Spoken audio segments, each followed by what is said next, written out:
Écoutez, bonjour à toutes et à tous et bienvenue au Salon Tech for Industry.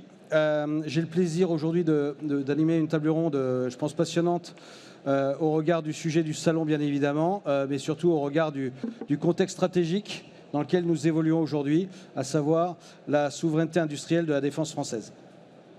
Alors j'ai le plaisir d'avoir autour de moi les intervenants qui représentent l'ensemble de la filière, à la fois du côté de l'État et à la fois du côté des industriels.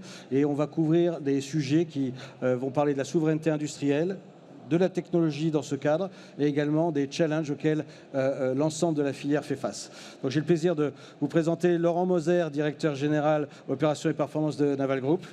Voilà, je te l'avais promis. Nous avons Benoît Laroche de Roussanne, directeur de l'industrie de défense à la Direction générale de l'armement. Éric Viriot, directeur général performance et croissance de Saft. Et Roch Carmona, senior vice-président, directeur des achats groupe de Thales. Alors pourquoi maintenant ce sujet? Depuis février 2022, avec l'invasion de l'Ukraine, le conflit au Moyen-Orient, les certitudes sur lesquelles reposait l'ordre international se sont effondrées. La guerre de haute intensité est de retour sur le continent européen et elle nous rappelle une vérité que nous avions peut-être tous oubliée. Après 30 ans de dividendes de la paix, la souveraineté ne se déclare pas, elle se produit. 3 chiffres pour cadrer le débat. Le premier, c'est le budget des armées françaises en 2026, 57 milliards, une hausse de 6,7 milliards par rapport à 2025. C'est un niveau sans précédent dans l'histoire récente. La loi de programmation militaire 2024-2030 prévoit une enveloppe globale de 413 milliards, soit 118 milliards de plus que la précédente programmation. Deuxième chiffre, 800 milliards d'euros, c'est l'effort global prévu par la stratégie Réarme Europe de la Commission européenne.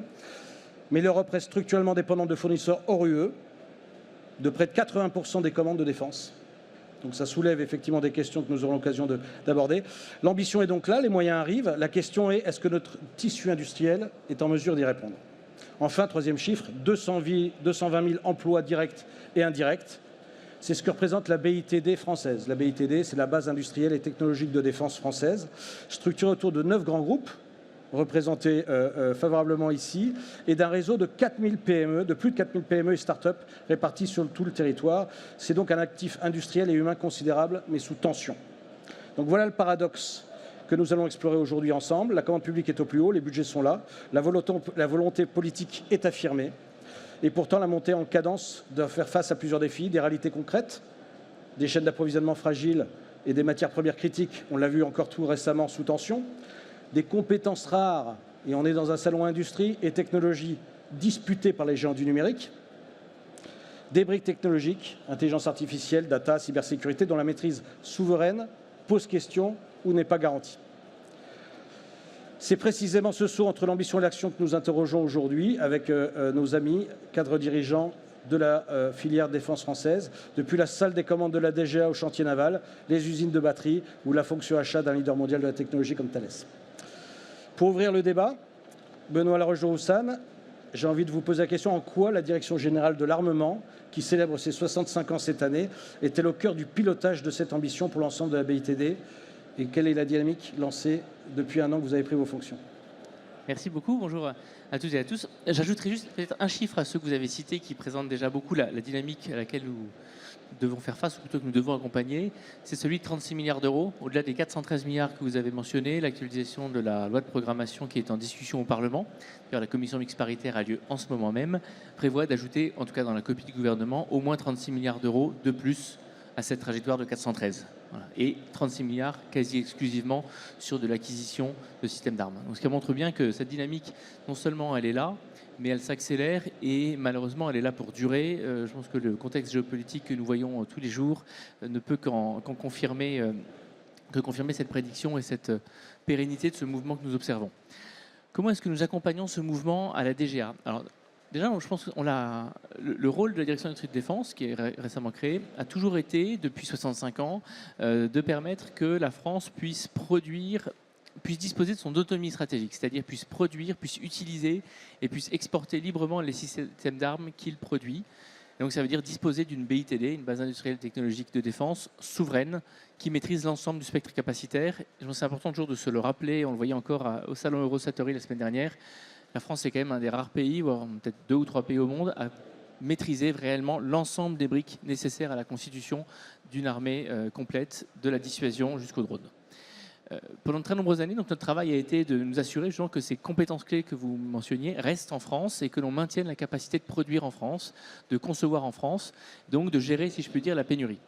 2 événements ont assez radicalement changé notre approche et le rôle qu'a la direction de l'industrie de défense. Le premier, c'est d'abord été le Covid. Je pense que comme dans le secteur civil, le Covid a révélé que malgré tout le travail de souveraineté que nous faisions, loin, très loin enfoui dans les chaînes d'approvisionnement, il restait un certain nombre de dépendances et de risques que nous devions mieux gérer. Alors ça ne veut pas dire qu'on peut se désensibiliser de tout, mais en tout cas il faut mieux les anticiper, mieux les gérer. Et ça nous a amené déjà à mieux connaître notre BITD. À l'époque, effectivement, nous connaissions 4000 entreprises. Post-Covid, on en connaissait 4500. Donc vous voyez, on allait plus loin dans notre connaissance. Deuxième choc, 2022 et encore plus 2025, une croissance très forte des budgets de réarmement en Europe. Non seulement croissance en volume, mais croissance aussi en contenu européen, avec une volonté de l'ensemble de nos partenaires, progressivement, trop lentement sans doute, j'en sais rien, mais en tout cas de se désensibiliser de fournisseurs non européens, et donc un double effet de croissance. Ce qui fait qu'aujourd'hui, l'enjeu principal à l'ordre 1 pour l'industrie de défense, c'est de produire. C'est de produire vite. Et donc ça, c'est-à-dire qu'aujourd'hui, la direction de l'industrie de défense, notre principale mission, elle est d'accompagner les industriels, notamment dans les chaînes de sous-traitance, à cette augmentation de cadence, donc, si je le disais de façon simpliste, à nous intéresser à la production, alors qu'avant, on s'intéressait surtout à la conception. Et vraiment de remettre la production, la façon de produire et sa rétroaction sur concevoir des objets productibles devient vraiment la priorité principale que nous regardons. Et c'est un vrai changement de paradigme et un changement d'état d'esprit. Merci beaucoup, Benoît. Laurent, Naval Group est une tête de filière pour la souveraineté des capacités navales françaises. Est-ce que vous pouvez nous en dire plus sur votre rôle? Merci Jean-Nicolas. Bonjour à toutes et à tous. Pour commencer mon propos, je voudrais démarrer par une raison d'être. Donner aux marines les moyens de leur puissance. C'est la raison d'être de Naval Group et je pense qu'elle illustre très très bien finalement cette notion de souveraineté de la filière que nous voulons porter. Deuxième chose, donner aux marines les moyens de leur puissance, c'est pas seulement concevoir et produire des produits complexes. C'est beaucoup plus que ça. C'est dans la durée être capable de maîtriser les compétences, maîtriser les technologies, maîtriser les capacités industrielles, les capacités de production. Et quand je dis dans la durée, il faut voir les échelles de temps qui nous concernent. C'est assez impressionnant. Nous venons de débuter la production du SNLE de 3e génération. En 2080, il existera encore. Et il va falloir faire évoluer tout ça dans la durée. Et donc, quand on parle de souveraineté, nous, on parle de durée. Voilà, principalement. Ce que je pourrais peut-être ajouter en conclusion, c'est que ce n'est pas seulement donc, construire, concevoir, c'est construire, concevoir rapidement, c'est maintenir et c'est faire évoluer pour des décennies. Merci Laurent. Roch, Thales, qui est au cœur de la défense française, mais aussi de la défense à l'international. Dans votre fonction achat, qui est un levier ou un révélateur de la souveraineté industrielle, comment vous adressez ces enjeux? Bonjour à tous. Juste avant de commencer, rappeler ce qu'est Thales, surtout dans ce salon aujourd'hui Tech for Industry. Donc Thales est présent effectivement dans la défense, mais aussi dans l'aéronautique, le spatial, le cyber et la sécurité. Pourquoi je dis ça? Parce qu'on est peut-être que connu dans la défense, mais il y a quand même quelques secteurs dans la tech pour aujourd'hui où on est dans le salon qui sont importants. J'ai pris mes petites notes pour rien oublier, comme dans les nominations. Donc Thales est leader dans l'IA de confiance pour les systèmes critiques. On a créé une factory Cortex chez Thales qui regroupe 800 ingénieurs qui travaillent sur l'IA. On est une top 5 dans les leaders mondiaux de la cybersécurité, numéro 1 en data sécurité, leader mondial dans la fourniture digitale et sécurisée, et après, classiquement, numéro 1 mondial dans les sonars et les radars. Je trouvais que c'était important de remettre un petit peu ce que c'est Thales. Quelle est la place des achats ou le rôle des achats dans la souveraineté et la résilience? En fait, c'est important parce que quand on parle de souveraineté et de résilience, ça passe toujours par le choix de sa supply chain. Quelles sont les technologies, quels sont les fournisseurs, quelles sont les productions qu'on veut garder souveraines, qu'on veut garder en France ou qu'on veut garder en Europe.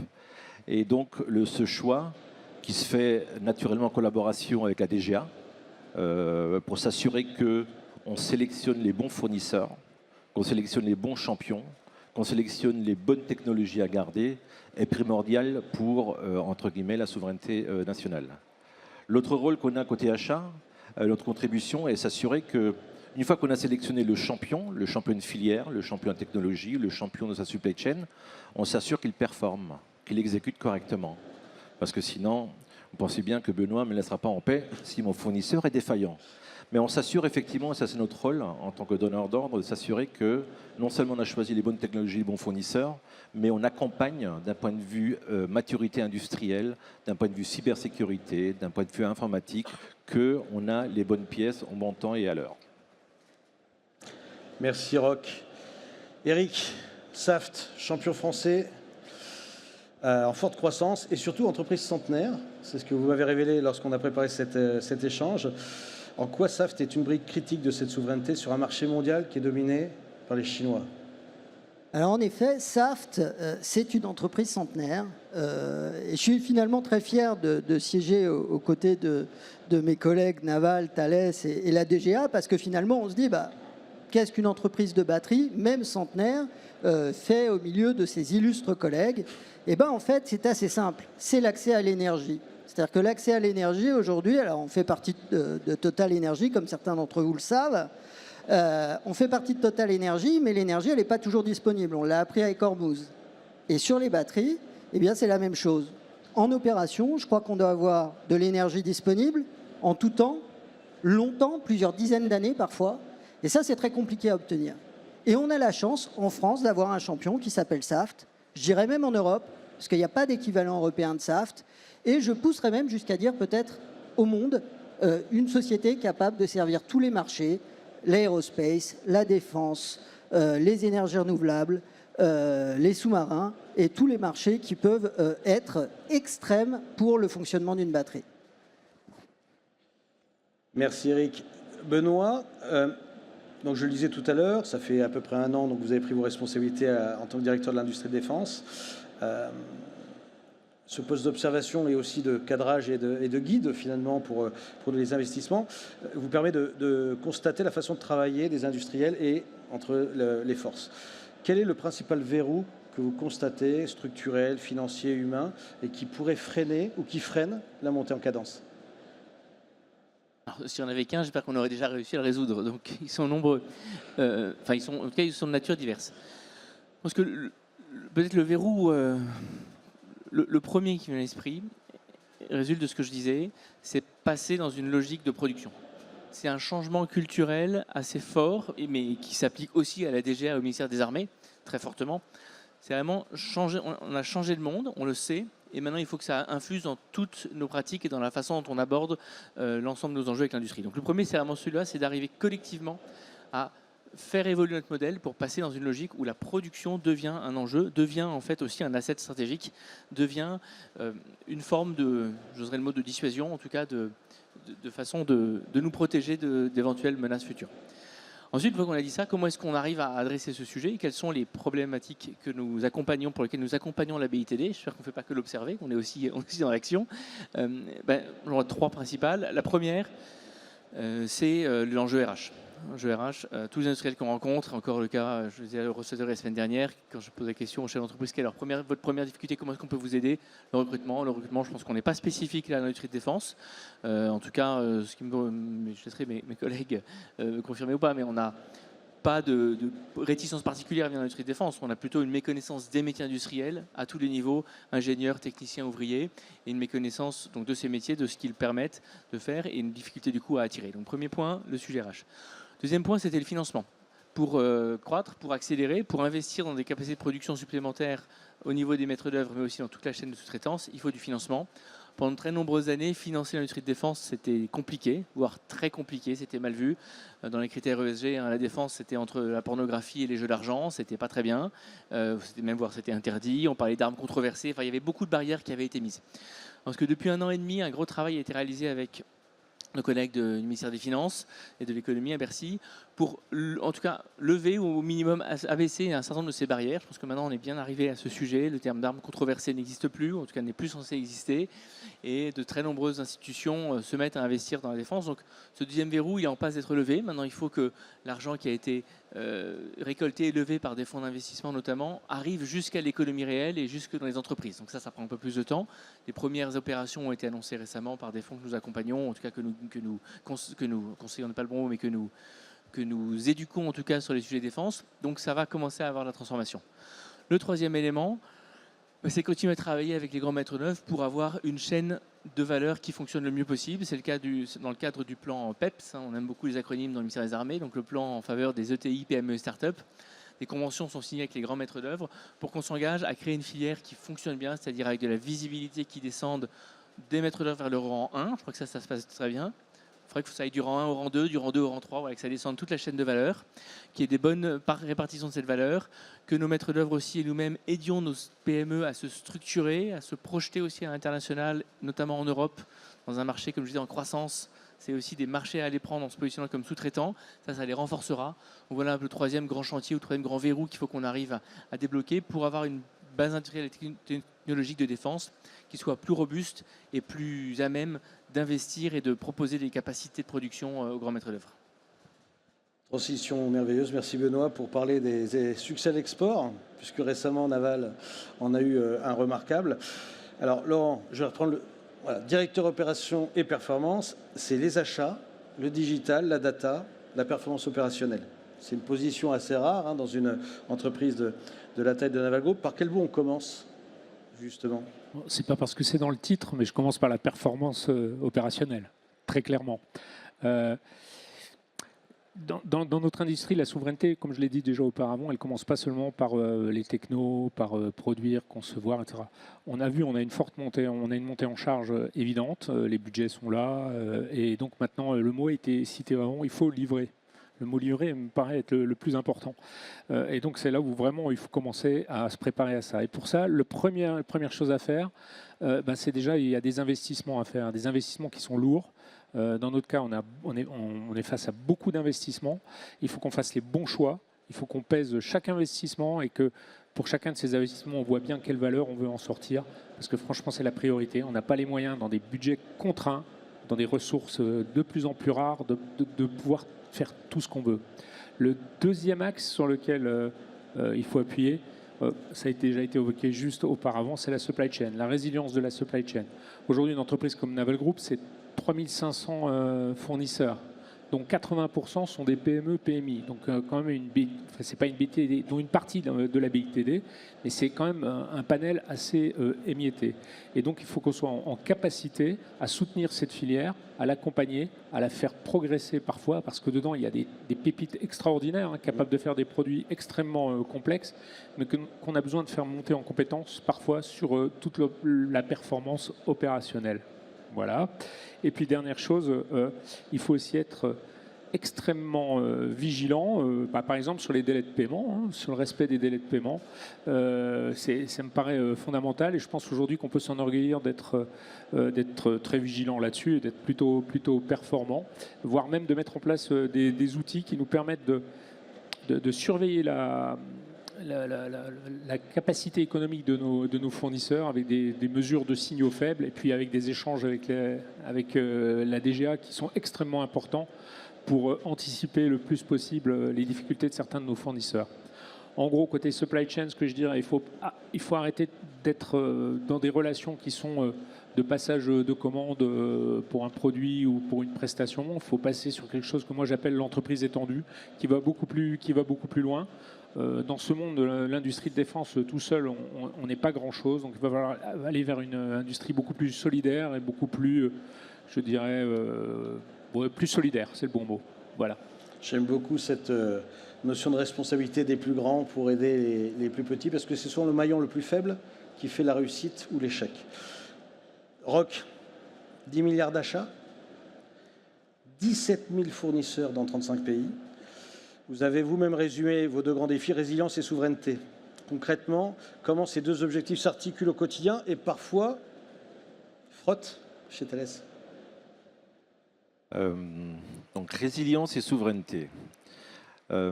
Résilience, c'est souvent lié, et je ne vais pas faire des cours d'achat, pour avoir diverses sources, avoir au minimum 2 sources. Et idéalement, quand on prend les livres des achats à l'école, c'est d'avoir 2 fournisseurs dans 2 régions différentes. Et c'est comme ça qu'on arrive à avoir une supply chain qui nous permette de résister à tout incident extérieur, qu'il soit politique, qu'il soit climatique, qu'il soit quel qu'il soit. L'autre côté, souveraineté, c'est s'assurer qu'on a une contrôle et la maîtrise d'une technologie, d'une supply chain, pour s'assurer qu'on a cette autonomie.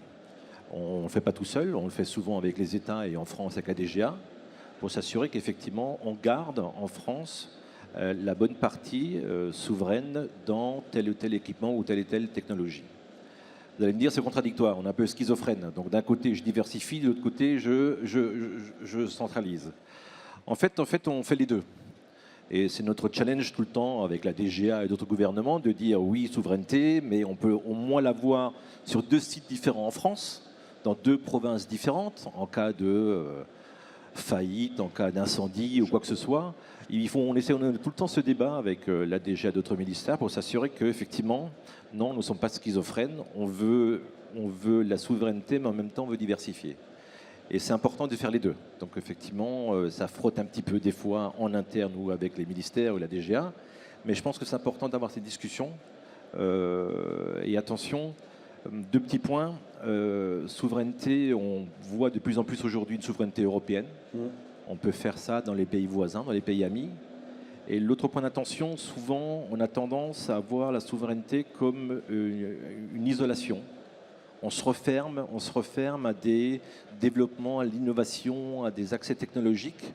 Et je pousse et je challenge souvent la souveraineté pour s'assurer qu'on ne s'isole pas et qu'on ne perde pas dans certaines technologies 3 ou 4 phases de retard par rapport à l'Asie ou par rapport aux autres pays européens. Voilà, c'est vraiment le sujet de discussion et effectivement des vraies tensions entre les 2 paramètres. Merci, très, très intéressant. Eric, donc Saft, on le disait, est un acteur de la souveraineté énergétique, en tout cas notamment dans le secteur de la défense, mais pas seulement, qui repose sur 3 piliers indissociables, technologie, matières premières et les talents, les RH, les hommes et les femmes qui font tourner les usines. Lequel de ces 3 piliers est le plus important ou en tout cas vous préoccupe le plus ? Mon cœur balance, parce qu'effectivement, sans les équipes, on ne fait absolument rien. Et chez Saft, on essaye effectivement d'être vraiment attractif vis-à-vis des équipes. On a énormément de thésards, on a énormément d'ingénieurs.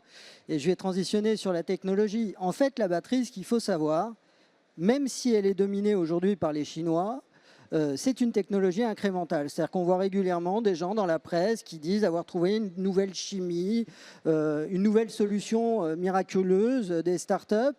Et en fait, on s'aperçoit qu'on est toujours dans une politique du compromis. Soit ça ne marche pas quand il fait trop froid. Dans la défense, ça peut être un problème. Soit ça ne marche pas quand il fait trop chaud. Soit ça se décharge trop vite, pas assez vite. Bref, pour faire simple, la batterie, c'est incrémental. Et nos 100 ans, ils nous aident bien là-dessus. Alors maintenant, à la question, qu'est-ce qui est le plus compliqué pour nous ? Je dois dire, pour un acteur de la batterie en France, en Europe et dans le monde, ne pas être asiatique aujourd'hui, c'est compliqué. Pourquoi ? Parce que les matières premières aujourd'hui, qu'elles soient extraites ou raffinées, elles passent toutes ou quasi toutes par la Chine.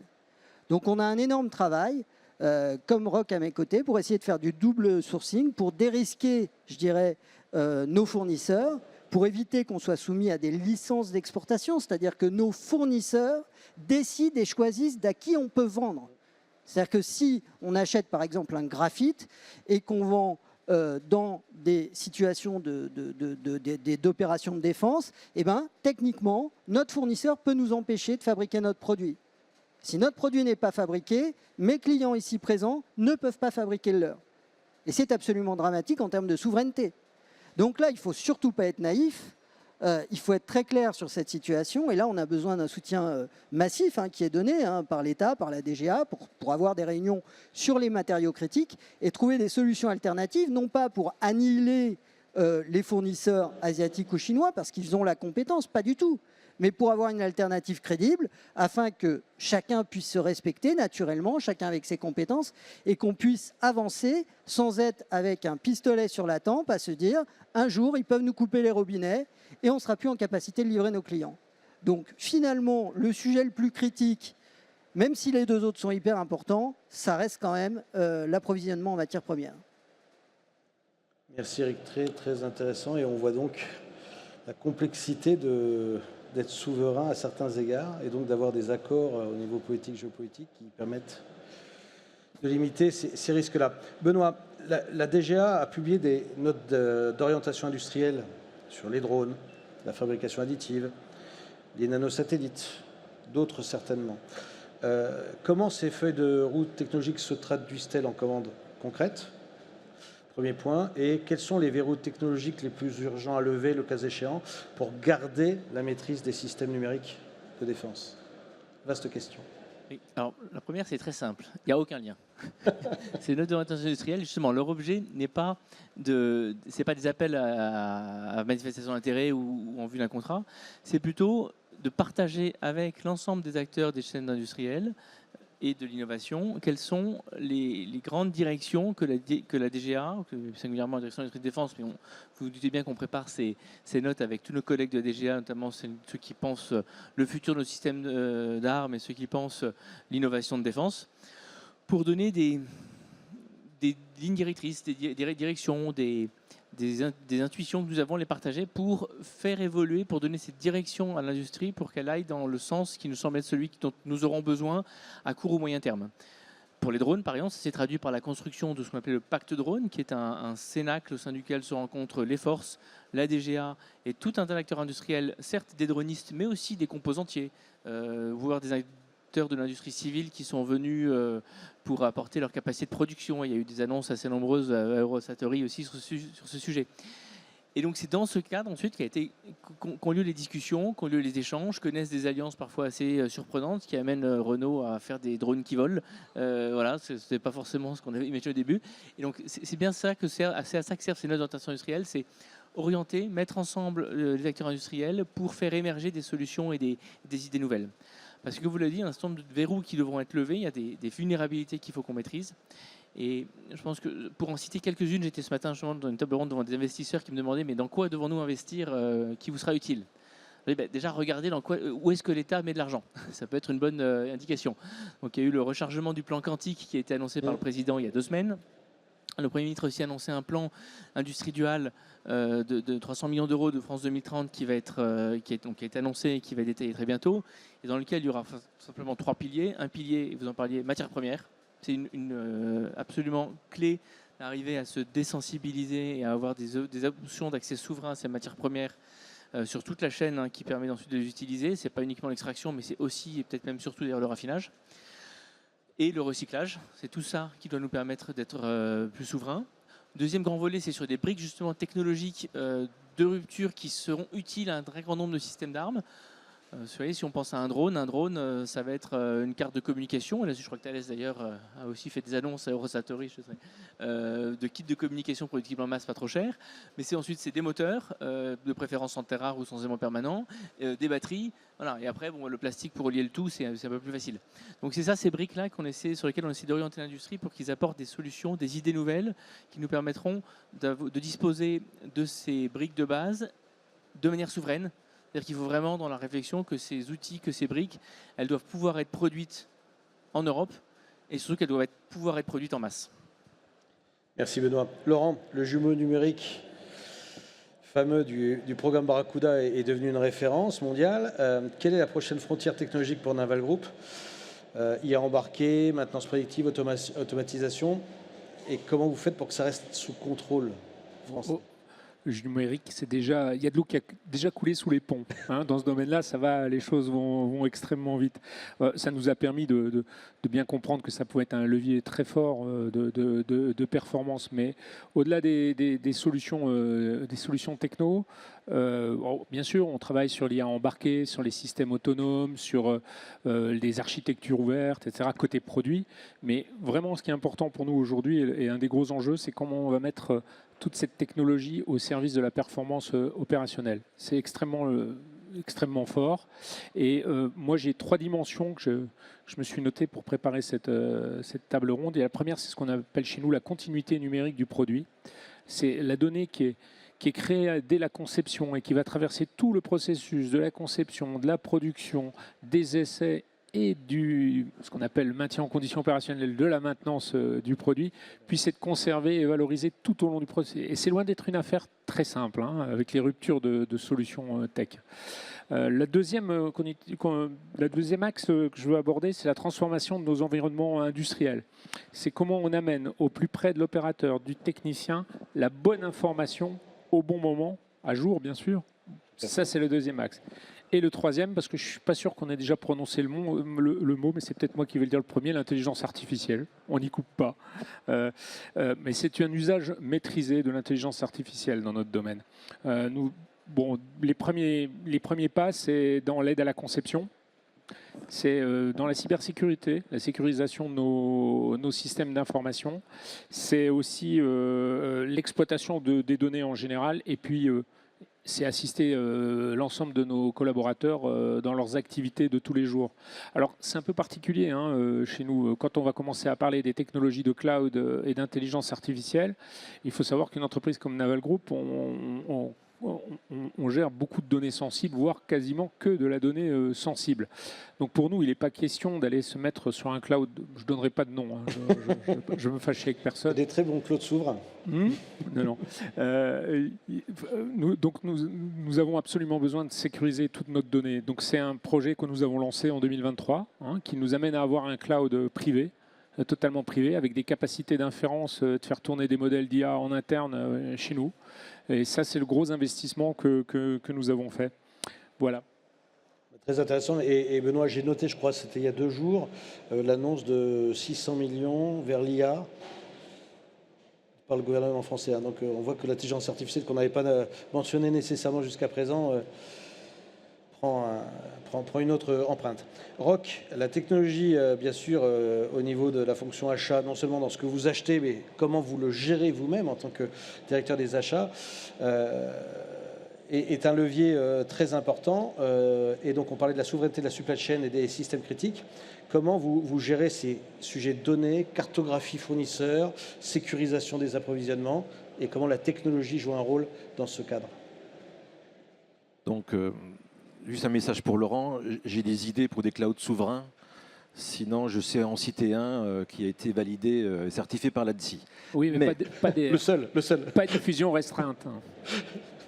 Non, pour revenir effectivement au numérique et dans les achats, et je vais utiliser le mot IA, parce qu'effectivement, l'IA, c'est ce qui fait aujourd'hui nous remettre en cause et remettre en cause comment on travaille. Dans une organisation, il faut effectivement des ressources, comme disait Benoît. Il faut des processus ou une façon de travailler, un operating model, et après des outils.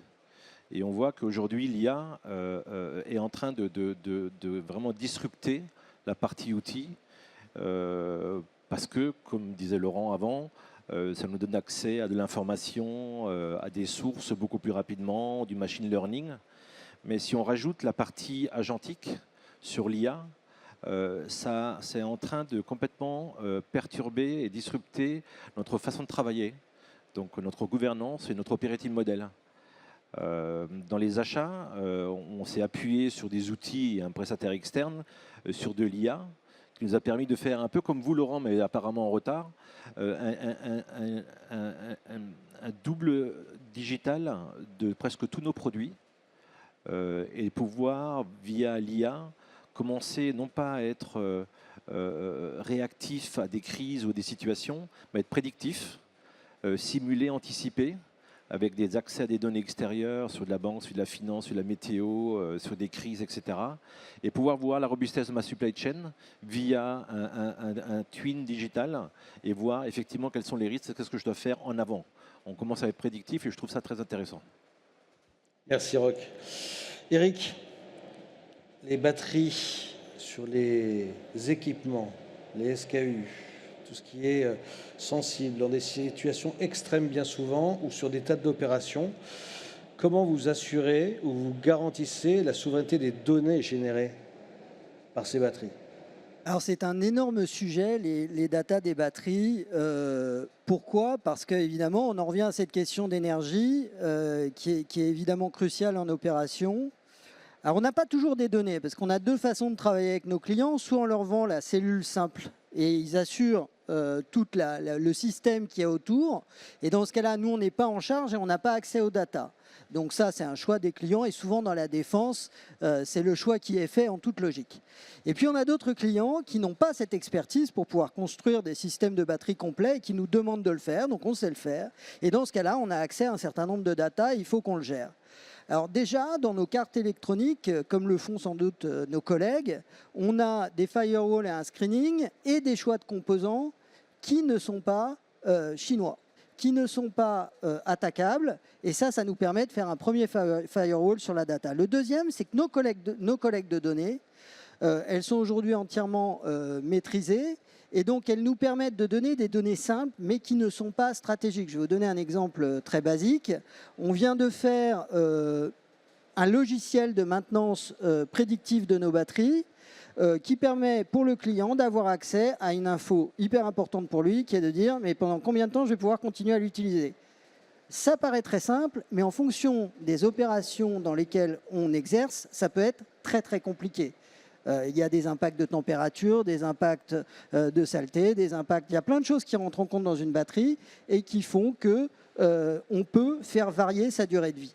Donc tout ça sont des données qu'on est en capacité d'enregistrer et qu'on est effectivement en capacité de protéger. Après, il y a plusieurs autres systèmes qui nous permettent de gérer de la donnée et potentiellement de faire des statistiques. Et je vais faire peut-être une transition vers l'intelligence artificielle et un petit détour vers le manufacturing. Ça, c'est la version client de la protection des data. Mais dans l'effet volume qu'on a dans les marchés de défense en particulier, où on peut avoir des commandes qui sont de 10 unités, peut-être parfois moins, à 100 000, l'intelligence artificielle et la rupture que nous permet demain les robots humanoïdes, les projections de calcul peut nous donner une solution pour la compétitivité. Parce que très franchement, on a aussi un souci sur les petites séries, petits volumes, matières critiques. On a le cumul gagnant pour avoir un problème de compétitivité sur les marchés. Et là, l'intelligence artificielle associée à des projections, associée à des manufacturing qui sont faits de manière automatique, même pour des petites séries, peut nous permettre de rattraper des écarts de compétitivité dans certains cas, puisqu'on voit maintenant qu'une partie de l'armement est, je vais employer le mot, relativement cheap, et finalement assez efficace. Donc si on ne veut pas là aussi laisser ces marchés à des pays qui fabriquent ça dans des conditions terribles, on doit aussi trouver des solutions là-dessus. Et nous pensons chez Saft que l'utilisation de l'automatisation, l'utilisation de l'intelligence artificielle peut nous permettre de rattraper en tous les cas tout ou partie du gap quand on en a l'opportunité. Merci Eric, passionnant. On arrive vers la fin de notre table ronde et avant de conclure ensemble cet échange passionnant, j'aimerais laisser à chacun de vous la possibilité de partager un message fort à l'audience et plus largement, et dans un contexte géopolitique, économique et aussi à un peu moins d'un an de l'élection présidentielle maintenant. Donc Benoît, c'est un cadeau. Si vous deviez lever un verrou, si vous deviez avoir la possibilité, dans vos rêves les plus fous, d'obtenir quelque chose, que ce soit industriel, technologique, humain ou réglementaire, pour la souveraineté de la défense pour les 5 prochaines années, quel serait-il? Alors, j'ai l'impression qu'on a tous les ingrédients qui sont là. Ce qui manque, c'est peut-être l'accélération ou le passage à l'échelle. On est sur une industrie de défense, un peu les industries qui concourent à la défense, parce qu'on l'a vu, ça va de la chimie à l'électronique, au numérique, à la métallurgie, qui, par nature, doivent et devront et resteront toujours souveraines.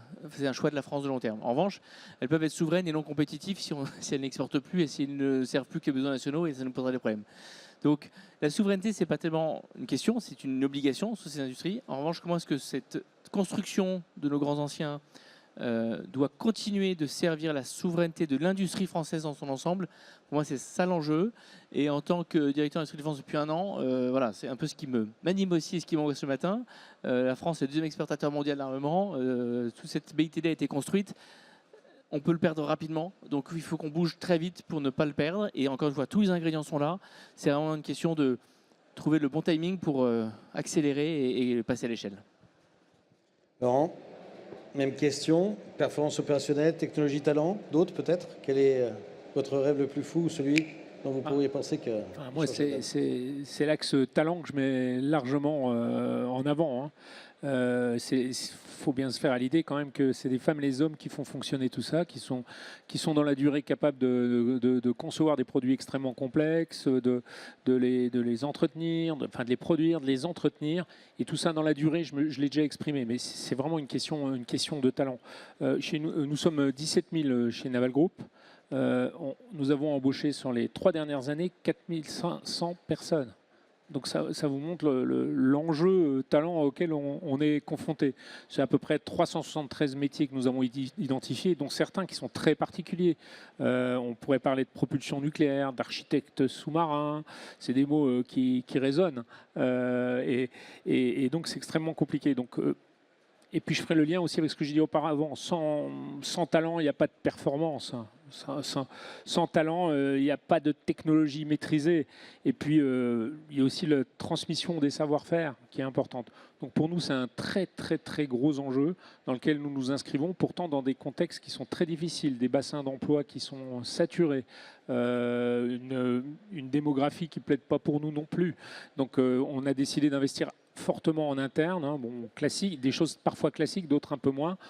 Bien sûr, l'alternance, les stages, etc. Mais aussi, on commence à se tourner de plus en plus vers des dispositifs complets de formation en interne à l'entreprise. Voilà. Un très très bon sujet qui fait effectivement augmenter la capacité, c'est commencer effectivement à la source des talents. Roch, votre point de vue sur talent, technologie, supply chain, au-delà? Alors, je peux faire comme Laurent et démontrer que, comme je suis acheteur, que la supply chain est plus importante. Mais les trois sont importants. En fait, j'avais une belle réponse de fait, mais je pense que je vais plutôt appuyer le message de Benoît. Ce qui nous manque, parce qu'on a tous les ingrédients, je pense qu'ils sont tous là. On a toutes les technologies, on a toutes les sociétés, on a toutes les PME, on a tout le tissu. Ce qui nous manque, c'est la vitesse. On est trop lent. On est trop lent, il faut peut-être se poser des questions en interne, chez nous, chez les industriels, dans les ministères. Pourquoi on n'arrive pas à faire aussi vite que nos voisins? Et derrière, donc, j'appuie complètement le message de Benoît, il faut qu'on puisse passer à une vitesse supérieure, sinon on se fera dépasser, et on commence à être dépassé par certains voisins. Et derrière, c'est le financement. Je sais qu'on en a parlé au début, je suis un peu plus mitigé que le message de Benoît au début, je suis désolé, parce qu'effectivement, tout le monde a envie d'investir dans la défense, et on voit effectivement que ça attire des investisseurs, des banquiers et autres, mais à nouveau, pas assez vite et pas assez. Je suis le petit industriel. Quand on voit les industriels qui sont au niveau 1, 2, 3, 4, c'est là où on pêche, où on ne sait pas aller assez vite et financer assez fort pour aller plus vite. Parce qu'on est vraiment dans transformer l'ambition en action. Merci Roch. Eric, technologie, matières premières, compétition avec la Chine, talent? Tout ça à la fois, mais c'est pas mal de finir sur un consensus et je suis tout à fait d'accord avec ce qui vient d'être dit. Je crois que l'accélération dans tous les domaines, bien sûr dans la technologie, bien sûr dans les matières premières, bien sûr dans l'attractivité vis-à-vis de nos talents, c'est d'accélérer tout ça. On a un vrai problème de rythme, je crois qu'on est finalement tous d'accord pour le dire. On a un problème de rythme en France, en Europe. On peut prendre un petit exemple qui est par exemple l'Industrial Accelerator Act, qui est en cours de négociation au niveau de l'Europe, où on refait un tour à chaque fois parce qu'il y a 2 États qui ne sont pas d'accord. Il n'y a toujours pas d'outils de protection pour l'industrie européenne et il n'y en aura pas avant des années parce que ça ne bouge pas suffisamment vite. Donc globalement, nous les industriels, on se doit de donner les clés de compréhension qui permettent d'aller beaucoup plus vite dans ces discussions. Mais on doit aussi pousser à, d'un côté, de la stabilité, parce que dans nos décisions industrielles, on a besoin de stabilité, mais on a extrêmement besoin de rapidité. Si on veut réussir à avoir une industrie de défense qui soit malgré tout efficace et protégée, à la différence peut-être d'un marché automobile, il y avait quelqu'un de chez Forvia juste avant nous qui souffre énormément. Et si on emploie les mêmes méthodes, nous risquons bien d'avoir les mêmes conséquences. Donc, protégeons nos marchés de défense un peu mieux que ce que nous avons protégé nos marchés automobiles. Merci. Et effectivement, il faut savoir tirer les leçons d'autres secteurs. On arrive au terme de cette table ronde. Donc, je voudrais d'abord vous remercier. Et je pense qu'on peut applaudir nos intervenants. ce que je note de notre échange, c'est la conviction partagée sur, la souveraineté industrielle de défense n'est pas un sujet de discours, on a l'impression comme l'architecture est posée, mais davantage un chantier opérationnel quotidien exigeant. Deuxième aspect, la technologie, finalement, c'est très fluidement que vous en avez parlé, elle est au cœur. Comment on la rend effectivement souveraine dans toutes ses composantes, c'est peut-être un challenge. Et derrière tout ça vient le challenge de la vitesse industrielle et technologique pour arriver à marquer sa différenciation, mais surtout sa maîtrise sur le long terme, qui plus est avec des ouvrages qui sont mis à rude épreuve sur les terrains d'opération, des ouvrages qui sont là pour des décennies. Et donc ça, c'est effectivement une responsabilité et un défi. L'autre élément, c'est effectivement la montée en cadence industrielle, on l'a dit, mais qui se heurte finalement aux défis humains, des talents. Et j'espère que vous retiendrez également de cette séance l'attractivité de ce secteur, la responsabilité de ce secteur et le sens du service de cette industrie. À la fin du fin, on est tous responsables de notre industrie, on est tous responsables de la souveraineté nationale et donc amener des jeunes talents. Aujourd'hui, on manque de soudeurs, on manque d'ingénieurs en électrochimie, architectes cyber, Experia. Il y a une compétition dans le secteur entre les boîtes tech et l'industrie sur les mêmes talents, les mêmes formations. Donc il est extrêmement important, au-delà des moyens qui sont consacrés, on se parle de milliards, voire de centaines de milliards, c'est comment on s'assure qu'on forme les bons talents de demain. Un ingénieur, c'est 10 ans. Quand on doit aller vite, ça pose une question fondamentale. Enfin, c'est Roch qui l'a souligné tout à l'heure, et je trouve ça intéressant parce que j'avais noté ça aussi, la souveraineté, ce n'est pas un repli. La souveraineté, c'est une architecture. Et donc, ce que nos intervenants ont montré aujourd'hui, c'est une France qui coopère, c'est des grands groupes et des PME qui doivent, en responsabilité pour les plus forts, aider les plus petits. Et au niveau des decision makers, désolé d'utiliser un terme anglais à la fin, mais les preneurs de décision et les tenants d'enjeux et de budget, c'est effectivement de faire en sorte qu'effectivement, jusqu'au maillon le plus faible de la chaîne, la protection et les budgets soient là. Je vous remercie infiniment pour votre participation.